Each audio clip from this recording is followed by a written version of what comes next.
आदाब, नमस्कार, सलाम। मैं गुलरेज हुदा, अध्यक्ष जनसंघर्ष दल। बहुत दिनों से ख्वाहिश थी आप लोग के सामने आऊं, रूबरू हूँ, आमने सामने कुछ बातें करूं। पर ये कोरोना के महामारी के वजह से सबसे मैं मिल नहीं पा रहा था। तो इसी माध्यम से सोचा मैं आपके साथ कुछ बातचीत करूंगा, अपने कुछ ख्यालात साझा करूंगा और आपकी क्या बातें हैं वो भी सुनूंगा। दूसरी बात है, इस महामारी के ज़माने में बातचीत करने से मन हल्का होता है। सब लोग प्रेशर में हैं, घबराहट में हैं, तो हम लोग को बातचीत करते रहनी चाहिए। और तीसरी चीज़ कि हम लोग किस लक्ष्य से आगे आए हैं, पार्टी बनाए हैं, उसके बारे में भी कुछ कुछ हम लोगों को बातें करनी चाहिए। लोग हमसे पूछते हैं कि आपके पार्टी के नाम में जन संघर्ष है, आप किस बात की संघर्ष करते हैं? खैर, संघर्ष तो न्याय का होता है, संघर्ष अधिकार का होता है, अपने हक के लिए संघर्ष होता है। पर सबके सबसे बढ़कर संघर्ष विकास के लिए होता है कि हमारे लोग समृद्ध बने, उन्नति करें, विकासशील बने। तो विकास के लिए जब अगर संघर्ष करना है, तो मैं अक्सर ये कहता हूँ कि 4 बुनियादी चीज़ें हैं, 4 मौलिक आवश्यकताएं हैं, जिसके बगैर कोई समाज विकसित नहीं हो सकता है। इनमें है शिक्षा, इसमें है स्वास्थ्य, इसमें है सुरक्षा और इसमें है भूमि प्रबंधन। तो हमने सोचा क्यों नहीं हम एक श्रृंखला शुरू करें फेसबुक के माध्यम से, जिसको हम लोगों ने नाम दिया है बिहार की बुनियादी बातें। और इस श्रृंखला में अलग अलग विषय पे हम लोग हर हफ्ते या हर 15 दिन के बाद चर्चा करें कि क्या मसाइल हैं, क्या समस्याएं हैं और ये कैसे ठीक हो सकते हैं। आजकल कोरोना महामारी का ज़माना है, इसलिए मैंने सोचा कि पहली कड़ी इस श्रृंखला में हम लोग स्वास्थ्य के बारे में बात करेंगे। ये जो मैं फेसबुक लाइव पे आपसे बात कर रहा हूँ, मेरी उम्मीद है कि ये इंटरैक्टिव हो, मतलब एक तरफा ना हो कि सिर्फ मैं बोलूं। मैं आप लोग के भी विचार सुनना चाहता हूँ, आप लोग के क्या क्या नज़रिया है। तो ये कमेंट सेक्शन में अपने आप लोग कमेंट्स देते रहिए। अभी हो सकेगा तो इसी फेसबुक लाइव के दौरान मैं कुछ जवाब दे दूंगा, और अगर नहीं होगा तो बाद में जो कमेंट्स होगा वो सब कहीं न कभी मैं जवाब दूंगा। तो इससे समझिए कि विचार का आदान प्रदान होना चाहिए और एक तरफा बातें नहीं होनी चाहिए। तो दो चीज़ें, बुनियादी बिहार की बुनियादी बातें और इंटरएक्टिव सेशन, आदान प्रदान विचार का, इसी को लेके आगे बढ़ते हैं स्वास्थ्य के क्षेत्र में, बिहार के स्वास्थ्य के क्षेत्र में। तो जब बिहार की स्वास्थ्य की हम बात करते हैं तो पहली प्रतिक्रिया यही होती है कि हालत ध्वस्त है, बहुत ख़राब है, डॉक्टर नहीं मिलते हैं, प्राइमरी हेल्थ सेंटर नहीं काम कर रहे हैं, उनसे जो नीचे सब सेंटर है उसमें भी दिक्कत होती है, ब्लॉक अस्पताल में प्रॉब्लम है। ये सब हम लोग देखते हैं। पर इनको एक संदर्भ में देखा जाए, बजट के संदर्भ में, कि बिहार कितना पैसा खर्च करता है स्वास्थ्य पे और इससे क्या निकलता है, तो वो एक समझिए कि शुरुआती पॉइंट बिंदु है जहां से हम लोग आगे स्वास्थ्य के बारे में और चर्चा कर सकेंगे। बिहार का जो बजट है 2021 जो चालू वर्ष है, करीब 2,11,000 करोड़ के आसपास का पूरा बजट है। इसका 5% स्वास्थ्य पे खर्चा करती है सरकार। मतलब करीब 10,500 करोड़ बिहार सरकार स्वास्थ्य विभाग के माध्यम से सार्वजनिक स्वास्थ्य सेवाओं पे खर्चा करती है। तो इस 10,500 करोड़ से क्या उपलब्धियां मिलती हैं और किस गुणवत्ता की हमें स्वास्थ्य सेवाएं उपलब्ध हैं बिहार में, इस पे हम लोग को सवाल करना चाहिए या उस पर रोशनी डालना चाहिए। करीब 2 साल से नीति आयोग जो केंद्र सरकार में है, जो नीतियों के सलाहकार है केंद्र सरकार की, वो एक आंकड़ा निकालता है, सूचकांक कहते हैं उसको, इंडेक्स, स्वास्थ्य सूचकांक, हेल्थ इंडेक्स। वैसे वो लोग शिक्षा पे भी निकालते हैं और वो लोग पानी उपयोग पे भी निकालते हैं।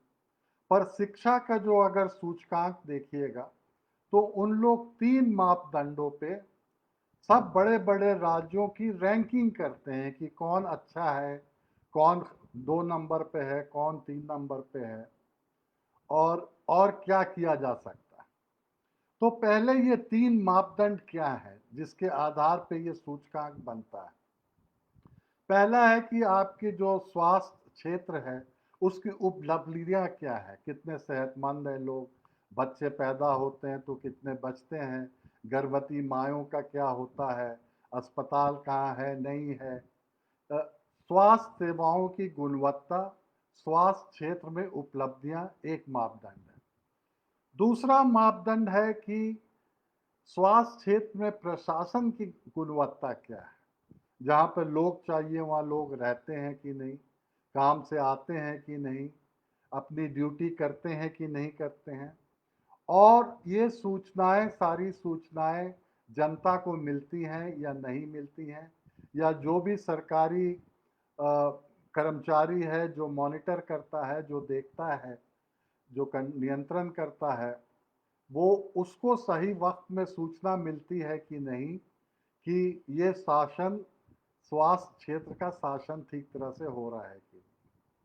और तीसरा मापदंड पे देखते हैं नीति आयोग कि जो इनपुट होता है, जो उसमें चीज़ें लगती हैं, जो बजट कितना है, मटेरियल कितना है, लोग की गुणवत्ता कितना है, वो तीसरे मापदंड है। तो इन तीनों मापदंड पे सब मिला के करीब 23 इंडिकेटर होते हैं, नीति आयोग रैंकिंग करती है। अब हम आपसे पूछना चाहेंगे कि आप क्या समझते हैं कि 1 नंबर कौन सा स्टेट आता होगा जो पिछले 2 सालों से 1 नंबर पे अपनी स्वास्थ्य सेवा की गुणवत्ता के आधार पे 1 नंबर है। आपका कहना गलत नहीं होगा अगर आप केरला आपके जहन में आता है। केरला, तमिलनाडु, हिमाचल प्रदेश, कर्नाटका, खास करके दक्षिण के जितने राज्य हैं, यहाँ पे ये सूचकांक में बहुत ऊपर है। और नीचे में कौन आते हैं? नीचे में आते हैं हिंदी पट्टी के राज्य। सबसे आखिर में है उत्तर प्रदेश और उसके साथ बहुत करीब लगा हुआ बिहार। मतलब बड़े राज्यों में बिहार और उत्तर प्रदेश इस सूचकांक, नीति आयोग के सूचकांक से एकदम निचले पायदान पे है। तो यही दर्शाता है कि जो 10,500 करोड़ हम खर्चा करते आए हैं स्वास्थ्य क्षेत्र में, तो हमें उपलब्धियां ऐसी हैं कि जो 21 बड़े राज्य हैं, अगर स्वास्थ्य सेवाओं की गुणवत्ता की रैंकिंग की जाए, श्रेणीबद्ध उनको रखा जाए, तो बिहार और उसके साथ उत्तर प्रदेश आखिरी पायदान पे। ये आखिरी पायदान पे क्यों है? पहला सवाल तो ये है कि हमारे पर्याप्त मात्रा में, क्या हमारे पास डॉक्टर हैं कि नहीं। हमारे पास पर्याप्त मात्रा में डॉक्टर नहीं है। मैं आपको कुछ आंकड़े देना चाहूँगा। WHO जो विश्व स्वास्थ्य संगठन है, जिनीवा स्विट्ज़रलैंड में है, वो दुनिया के सारी स्वास्थ्य सेवाओं के बारे में बात करती है। आजकल कोरोना में भी बहुत न्यूज़ में है, खबरों में है। उनका एक मापदंड है कि अच्छे स्वास्थ्य सेवा उपलब्ध कराने के लिए हर 1000 लोगों पे, हर 1000 आबादी पे एक डॉक्टर होना चाहिए। ये नहीं है बिहार में और ना हिंदुस्तान में, इंडिया में। हिंदुस्तान में ये आंकड़ा आता है कि हर एक डॉक्टर पे 11,000 लोग, और बिहार में हर एक डॉक्टर पे 38,000 लोग। तो समझिए कि कितनी कमी है डॉक्टरों की। अगर हम लोग WHO का मापदंड अपनाएं तो हमारे जितने डॉक्टर्स अभी हैं उनको 38 गुना हमको आगे करना पड़ेगा। तो ये पहाड़ बहुत ऊंचा पहाड़ है। हम लोगों को बहुत दूर जाना है कि सही पर्याप्त मात्रा में डॉक्टर उपलब्ध हो। एक दिलचस्प बात यह है, और ये मुझे दर्द भी होता है, शोक की बात है, कि बिहार में पर्याप्त मात्रा में डॉक्टर नहीं है, पर जो सैंक्शनड पोस्ट हैं, जो स्वीकृत पोस्ट हैं, उन पे भी पूरी बहाली नहीं हो पाती। और क्यों नहीं हो पाती है, ये सरकार को समझाना चाहिए हम लोगों को। मसलन जैसे सामान्य डॉक्टर, जनरल डॉक्टर जिसको कहते हैं, बिहार में उनके सैंक्शन पोस्ट हैं करीब 700। 50% अभी पोस्ट रिक्त है, वैकेंसी है। मतलब 700 में से ले लीजिए 350 डॉक्टर अभी बहाल नहीं हुए हैं, हालांकि वो पोस्ट सैंक्शनड है। उसी तरह जो स्पेशलिस्ट है, विशेषज्ञ हैं डॉक्टर के, उनके पोस्ट हैं 700, उनके भी 700 पोस्ट। उनकी यहाँ रिक्तियां, वैकेंसियां 44% रिक्तियां, मतलब आधे से थोड़ा कम हम डॉक्टर नहीं बहाल कर पाए। और हम कहते हैं हमारे यहाँ बेरोजगारी है, डॉक्टरों को नौकरी नहीं मिलती है। उसी तरह नर्सिंग में चले जाइए, जो स्वास्थ्य सेवाओं का एक बहुत ही ज़रूरतमंद और मजबूत कड़ी होता है, एक आधार समझिए। अस्पताल में या क्लिनिक में जाइएगा तो जो नर्सेज हैं उनकी भूमिका बहुत अहम होती है, बहुत महत्वपूर्ण होती है। हमारे यहाँ स्टाफ नर्सिंग की कैंडिडेसी या सैंक्शन पोस्ट करीब 5,000 है, और 5,000 में से वैकेंसी 90%। ये मेरे आंकड़े नहीं है, ये सब आंकड़े सार्वजनिक रूप से निकले हुए हैं। मैंने कहीं अपने से मन गठित ये सब नहीं बोल रहा हूं, ये सब पब्लिश्ड आंकड़े हैं जो मैं आपको सुना रहा हूं। स्टाफ नर्सेज सैंक्शन पोस्ट 5,000, 4,957 अगर एग्जैक्ट नंबर कहें, और 89%, लगभग 90% रिक्तियां हैं। तो हम कैसे स्वास्थ्य सेवा चला सकते हैं? और ANM मिडवाइफ जो सब सेंटर में रहती हैं महिलाएं, जो समझिए कि पहला वही है जहाँ पे आप गांव के जो क्षेत्र में रहते हैं, औरतें, गर्भवती महिला या महिला रोग या बच्चों के रोग, उन्हीं से मुलाकात होती है। तो करीब 11,000 सैंक्शन पोस्ट हैं, 10,856, उसमें रिक्तियां 31% है, 30%। तो पहले हमने आपको नीति आयोग का सूचकांक जो इंडेक्स है उसके बारे में बताया कि वो 3 मापदंडों पे बिहार बिल्कुल आखिर में है। फिर डॉक्टर हमारे पास नहीं है, और डॉक्टर की हम बहाली भी नहीं कर पाते। अब अगर आप सोचिए कि क्या हमारे पास पर्याप्त मात्रा में अस्पताल में बेड हैं जिसमें हमारे पेशेंट जा सकते हैं, तो मैं कहूं कि पूरे इंडिया में औसतन एक बेड पे जो अनुपात है करीब बनता है 2,000 लोगों का। अगर पूरे स्टेट का ले लीजिए सार्वजनिक क्षेत्र में, और बिहार में ये जाके 9,000 है। तो ये अनुपात यहाँ भी देखिए फासला कितना है। तो हमें सिर्फ प्राइमरी हेल्थ सेंटर ही नहीं, sub divisional hospital, block hospital, district hospital, सब में निवेश करने की ज़रूरत है, और सब में बढ़ोतरी करने की ज़रूरत है। वैसे और भी आंकड़े हैं कि एक कम्युनिटी हेल्थ सेंटर में कितने लोग आ जाते हैं, नहीं आते हैं, वो सब मैं सारे आंकड़े आपको नहीं देना चाहूँगा। बस एक दो आंकड़े मैं और देता हूँ। एक है कि हम कहते हैं कि हमारा बजट था 10,500 करोड़। क्या हमने सबको खर्च करने की क्षमता है क्या हमारे पास? इस पे भी एक सवालिया निशान है। ये भी हम लोगों को पूछना चाहिए कि सरकार को जो पैसे आवंटित होते हैं वो भी क्यों नहीं खर्च कर सकते। मसलन 2019-2020 पिछले साल, पिछले वित्तीय वर्ष में एक नेशनल हेल्थ मिशन है, राष्ट्रीय स्वास्थ्य मिशन, जिसके तहत ये सेंट्रल सेक्टर स्कीम है, जिसके तहत बिहार को पैसा मिलता है केंद्र सरकार से। उसमें बिहार को 3,500 करोड़, समझिए 3,300 करोड़ रुपए आवंटित किए गए। और पूरे साल में हमने कितना खर्चा किया?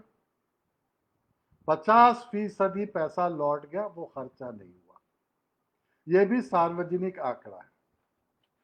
तो हम किसको दोषी ठहराएं, हम किससे पूछें?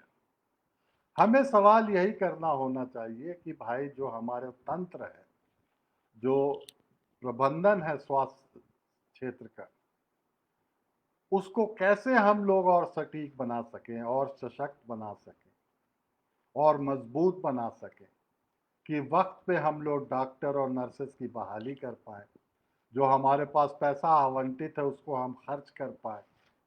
और ये सब अगर नहीं होगा तो ज़्यादातर लोग निजी डॉक्टरों के पास जाएंगे। गरीब गुरबा जो हैं वो भी निजी डॉक्टरों के पास जाएंगे।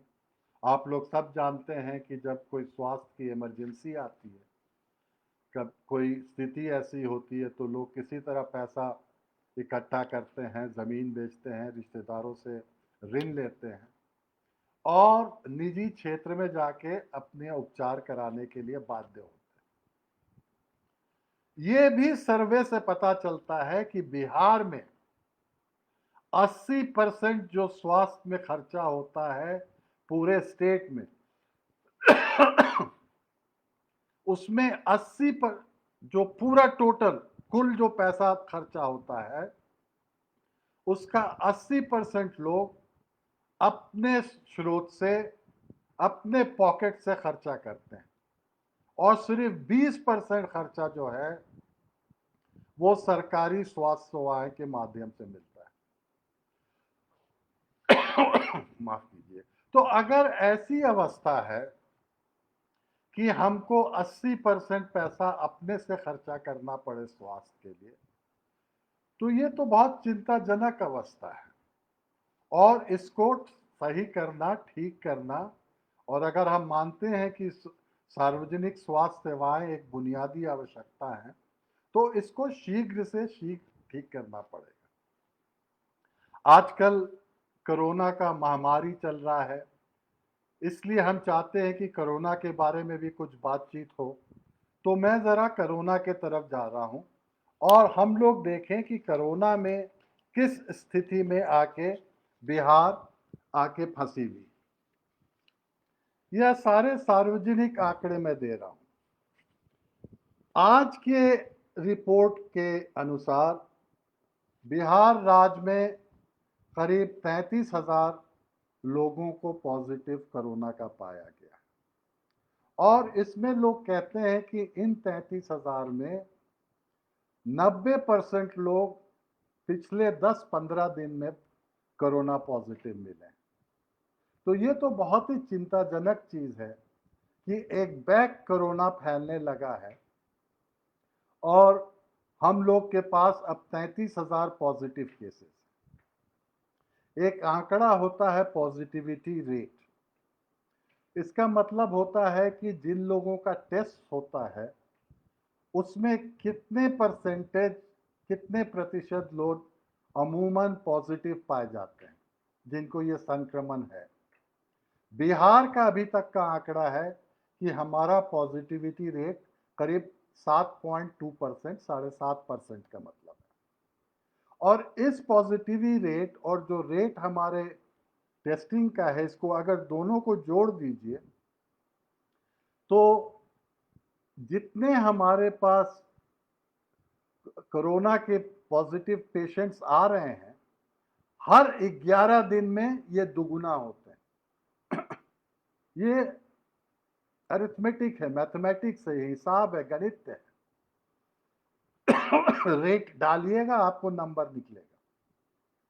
अभी के हिसाब से अगर संक्रमण फैलता रहा तो हर 11 दिन में पॉजिटिव रेट डबल हो जाएगा। अगर आज 33,000 हैं तो 10-11 दिन के बाद 66,000 हो जाएंगे, उसके 11 दिन के बाद 66,000 के डबल हो जाएंगे। इसी से अनुपात लगाया जाता है कि अगर इसी रेट से पॉजिटिव रेट बढ़ता रहा तो सितंबर आते आते हमारे यहाँ करीब 10 लाख लोग कोरोना से पॉजिटिव पाए जाएंगे।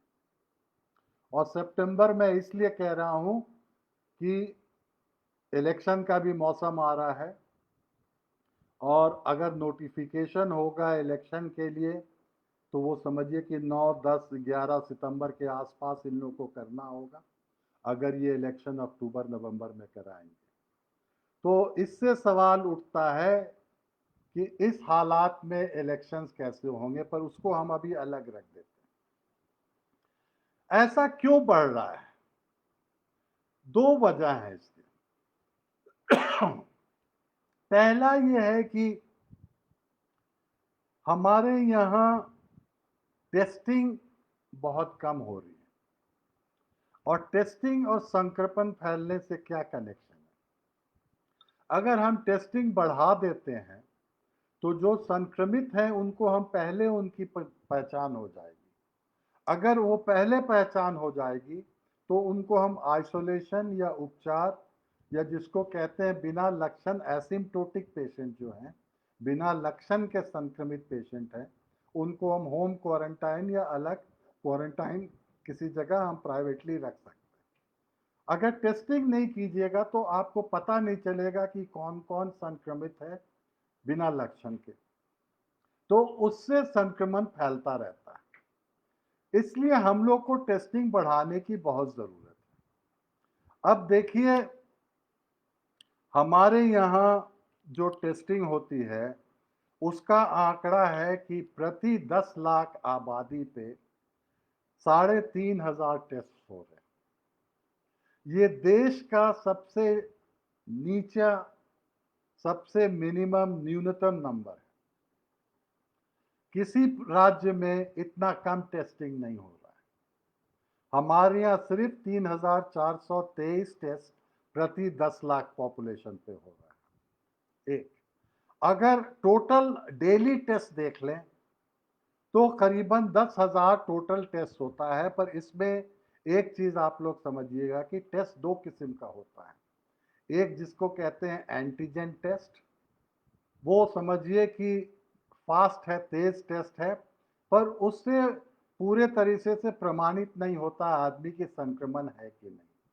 जो सही टेस्ट होता है उसको आरटी-पीसीआर टेस्ट कहते हैं, और पूरे बिहार में आरटी-पीसीआर टेस्ट करने के लिए हमारी कुल क्षमता सिर्फ 6,000 है। तो हम टेस्टिंग कैसे करेंगे, कैसे बढ़ाएंगे? अब कुछ लोग ये इल्ज़ाम लगा रहे हैं, मैं इसमें नहीं विश्वास करना चाहता हूं, कि ऐसा तो नहीं है कि टेस्टिंग को नंबर कम किया गया है कि संक्रमित लोगों का नंबर कम रहे तो इसका कोई प्रभाव उस निर्णय पे ना हो जो इलेक्शन से जुड़ा हुआ हो। मैं उम्मीद करता हूं कि ऐसा नहीं है, क्योंकि ये जान की का सवाल है, जान है तो जहान है, और इसमें हम लोगों को सब चीज़ छोड़ छाड़ के, ये वक्त है, जान बचाने का वक्त है, संक्रमण से लड़ने का वक्त है, और इसको राजनीति से जोड़ के नहीं देखना चाहिए। जो टेस्टिंग हो भी जाती है तो जो संक्रमित है, जिसके लक्षण नहीं है, वो ठीक है, वो घर पे रहे। जिसको उपचार की जरूरत है वहां भी बहुत सारे समस्याएं आ रही। दिन ब दिन आप लोग रिपोर्ट देखते होंगे, अखबार में आ रहे हैं, टीवी पे आ रहे हैं कि ये डेडिकेटेड हॉस्पिटल जो कोरोना के लिए विशेष रूप से अस्पताल निर्धारित किए गए हैं, उनमें उपचार का कितना बुरी तरह से वहाँ पे प्रबंधन हो रहा है, ये मुझे कहने की ज़रूरत नहीं। इसकी वजह से क्या हुआ है कि आम जनता में एक घबराहट सी आ गई है, एक पैनिक है। और ये पैनिक इसलिए है कि हमें है कि नहीं संक्रमण, हमें संक्रमण हो जाएगा तो हम कहाँ जाएंगे, हमको देखने वाला कोई नहीं है, अगर हम संक्रमित हो गए तो हमको सही अस्पताल में नहीं पहुँच पाएंगे, और सही अस्पताल में अगर पहुँच भी जाएंगे तो वहाँ अस्पताल का प्रबंधन ऐसा है कि वहाँ पे संक्रमण है, तो अस्पताल के संक्रमण से हमको दिक्कत तो नहीं हो जाए, तो हम चाहेंगे तो सिर्फ ऑल इंडिया इंस्टीट्यूट में जाएंगे, और एम्स में कतार बना हुआ है। सरकार कहती है कि सब चाहते हैं कि पटना के एम्स में जाएं क्योंकि वहाँ सुविधाएं कुछ बेहतर हैं, तो क्यों नहीं जाए? जो घबराए हुए लोग हैं वो लोग जाना चाहते हैं। तो ये सारी चीजें देखने के बाद आदमी किस अंजाम पे पहुंचेगा, क्या इसका निष्कर्ष निकालेगा कि क्या हो रहा है?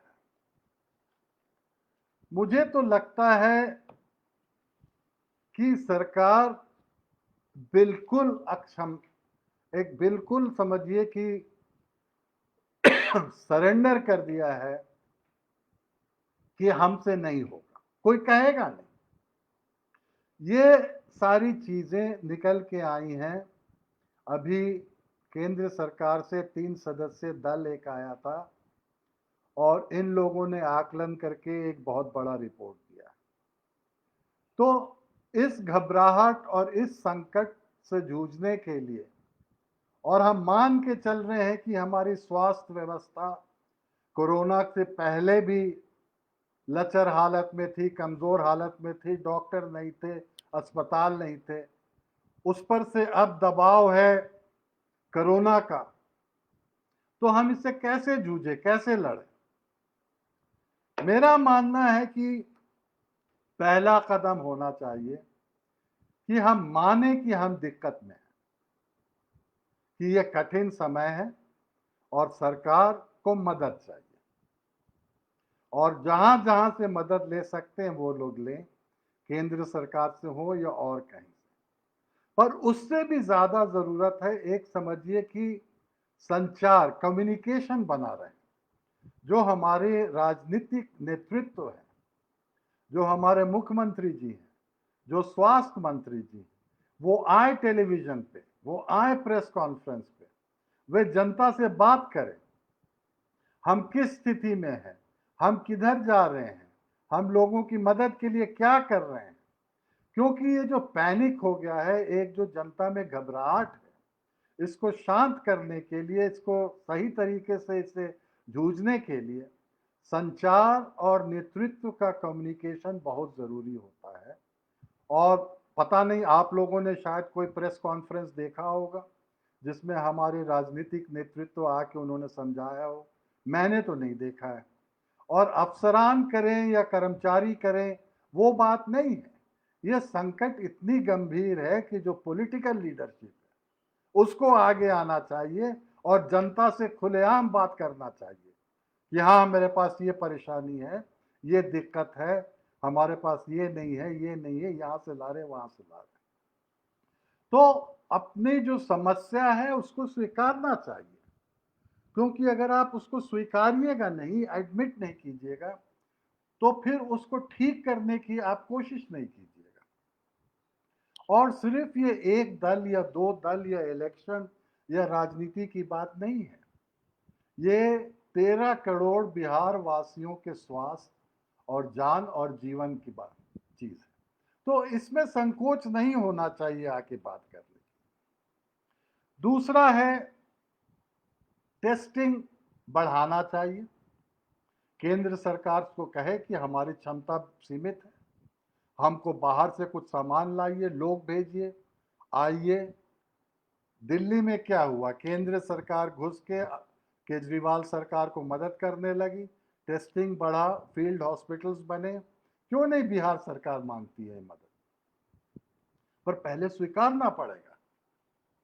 और हो सकता है कि उसी वजह से संकोच कर रहे हैं कि हम नहीं मानना चाहते हैं कि स्थिति खराब है और इसलिए हम दूसरे की मदद मांग रहे हैं। जो टेस्टिंग में हमको बाहर से ज़रूरत है, वैसे ही इमरजेंसी हॉस्पिटलाइजेशन में भी ज़रूरत है। आप लोगों ने भी रिपोर्ट देखा होगा, बिहार के ये दिल्ली के बाहर ये ITBP, Indo Tibetan border police जो है, एक बहुत बड़ा फील्ड हॉस्पिटल जो मैदान में नया अस्पताल बना दिया इन लोगों ने, जिसमें 10,000 पेशेंट रह सकते हैं। हम क्यों नहीं ऐसी मदद ले सकते हैं? जो केंद्रीय सरकार की पुलिस सेवाएं हैं, या मैं तो कहूँगा कि जो आर्मी की भी जो फैसिलिटीज़ हैं, फौज की जो फैसिलिटीज़ हैं, क्योंकि यह युद्ध से कम नहीं है जिससे हम लोग जूझ रहे हैं, ये हमारे जन जीवन की ज़रूरत है। तो हम क्यों नहीं फील्ड हॉस्पिटल बड़े बड़े बनाएं, स्टेडियम में बनाइए, बड़े बड़े सभाघरों में बनाइए, मैदान में बनाइए। है लोगों के पास, सीआरपीएफ के पास है, बीएसएफ के पास है क्षमता है, आईटीबीपी के पास क्षमता है, फौज के पास, आर्मी के पास क्षमता है। इन लोग की मदद मांगिए, पर यह राजनीतिक फैसला है और राजनीतिकों को लेना होगा। उससे आके मैं समझता हूं कि जो हमारे स्वास्थ्य सेवक हैं, हम लोग बहुत आभारी हैं। उन लोग बहुत कठिन परिस्थितियों में मेहनत कर रहे हैं, काम कर रहे हैं और अपने को जोखिम में डाल कर काम कर रहे हैं। क्योंकि आप सुनिएगा, सबसे ज़्यादा संक्रमण जल्दी डॉक्टरों और स्वास्थ्य कर्मचारियों को फैलता है, क्योंकि वो लोग आते हैं संपर्क में संक्रमित लोगों के साथ। तो हम लोगों को कुछ विशेष प्रावधान करने चाहिए अपने स्वास्थ्य कर्मचारियों के लिए जो ये युद्ध लड़ रहे हैं।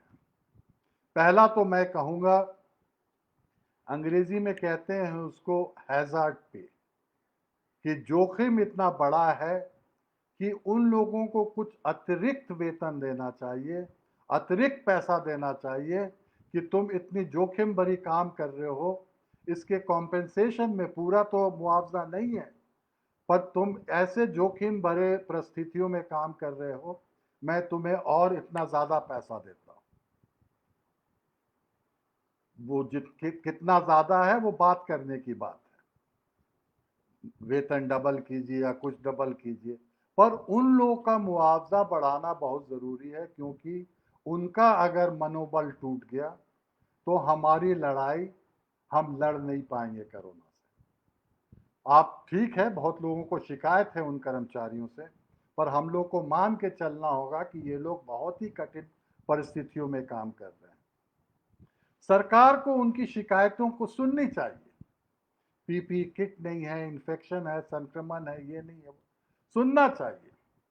ये अच्छे शासन, अच्छे प्रबंधन के लक्षण होते हैं कि जो आपके लिए काम करते हैं उनके ग्रीवांसेस, उनकी शिकायत समझिए कि इसमें कौन से सच्चे शिकायत हैं और कौन ऐसी शिकायत है।